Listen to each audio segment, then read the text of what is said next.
Hey, what's up mga ka-Triple R TV, mga solid dyan.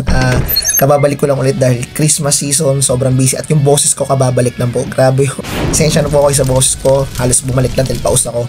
And then, eto nga pag-uusapan natin another reaction video about dito sa mga live series na nauuso ngayon na anime. Kung isa kang batang 90s, diba?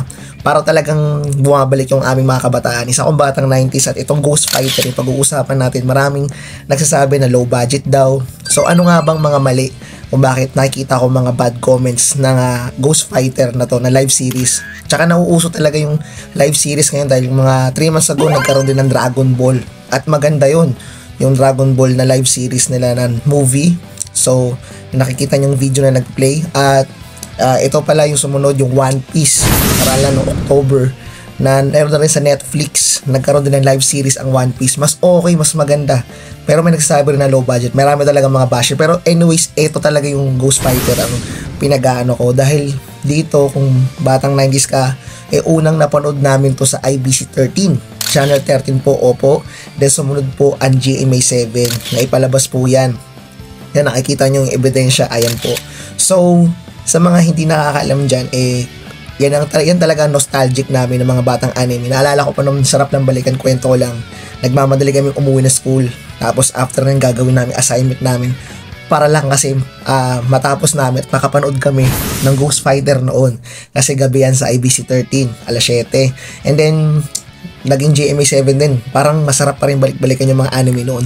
Ang sarap po kung batang 90s ka kasi golden era talaga namin yan. Yung mga anime na yan. So yun, napakasarap sa feeling po na ngayon yung Ghost Fighter naman po. Pero ito lang talaga yung pinagtataka ko sa low budget na sinasabi niya na. Isa kasi sa mga natanggal dyan yung mga halimaw ng audience, yung doon po sa Taguro na labanan nila sa Taguro Brothers, di ba, yung nasa stadium sila. Parang ho sila naglalaban lang ho sa isang lumang bodega. Di ba, parang naging boring ho kasi yun po yung nakikita akong dahilan. Dapat na isali doon. Marami ho talagang walang karakter doon, diba? At yung mga halimaw, isa sa mga nawala. Yun kasi yung talaga doon yung dapat hindi nawala doon kasi boring. Okay lang sa fight scenes kung talaga nagkulang. Okay lang yun yung mga fight scenes baguhin ng konti. Pero yung mga live audience na halimaw, isa sa dapat hindi nawala doon, diba? Yun lang ho kasi naging boring yung labanan sa makikita yung video na ipo-play ko. So dito nga mga ka-triple, nakikita nyo yung fight scenes maganda. Ang napansin ko lang dito, si Bowie, gayang-gaya ho talaga dito yung costume yan, yung palakol, nakuha ho talaga. Pero si Vincent ho talaga ako nagduda hindi ho talaga nakuha si Vincent dito. Mas gaya pa yan si Bowie, ito yung itsura, mas kuwang-kuha pa si Bowie kaysa kay Vincent na nakikita yung video. At naglalaban nga lang sila parang sa lumang botega. Ayan, may pustahan pa nangyari dito sa episode na to. Which is, meron naman talaga yung mga ka-Triple R TV, yung kay Mr. Valdez, dahil may pustahan nga malaki nangyari dito. Ayan, yung fight scenes. At si Dennis din, mukhang hindi rin ako satisfied na gayang-gaya. Parang yun lang yung kulang at naglalaban nga sila parang sa isang lumang bodega na yan. Ayun, di ba, yung tsura. Yun lang yun, hindi sila yung nasa anime, talaga nasa stadium. Ito lang yung napansin ko talagang mali. Pero okay naman, maganda naman yung fight scenes, yun lang talaga, kinulang. Di kagaya dito mga ka-Triple R TV kung ikukumpara ko tong anime talaga. So dapat ganito sana nangyari. So sa hindi nakakaalam ng mga anime, mga batang 90s dyan, baka kasi alam nyo hentai anime lang. Hindi wag hentai baka hentai iba yon, ibang mga anime yon. So ayun nga mga Triple R TV, hindi ko na sinama yung sa laban ni Eugene at Alfred kasi masyado na mahaba yung video. Alam niyo naman, saglitan lang ako masyado kasi akong busy, so hindi ko na yun. Alam niyo naman yun siguro. So meron din hindi rin ako satisfied kay Eugene at kay Alfred. Yun din, hindi talaga gaya yung mga muka. Mas okay pa yung kalaban. At kay Taguro din, medyo slight lang na konti. Pero okay sana yung mga labanan boring lang. So yun yung mga napansin ko.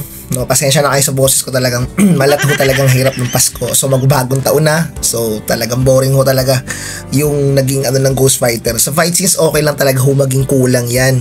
Kahit di na maging perfect yan or kahit may baguhin sila, wag lang yung nagpasaya, di ba? Yung mga audience na halimaw.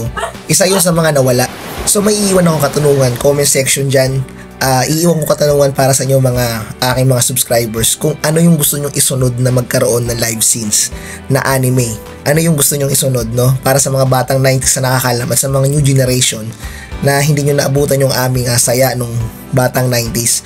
Ako kung ako pipiliin, gusto kong gawing live series. Subukan nila yung Slam Dunk.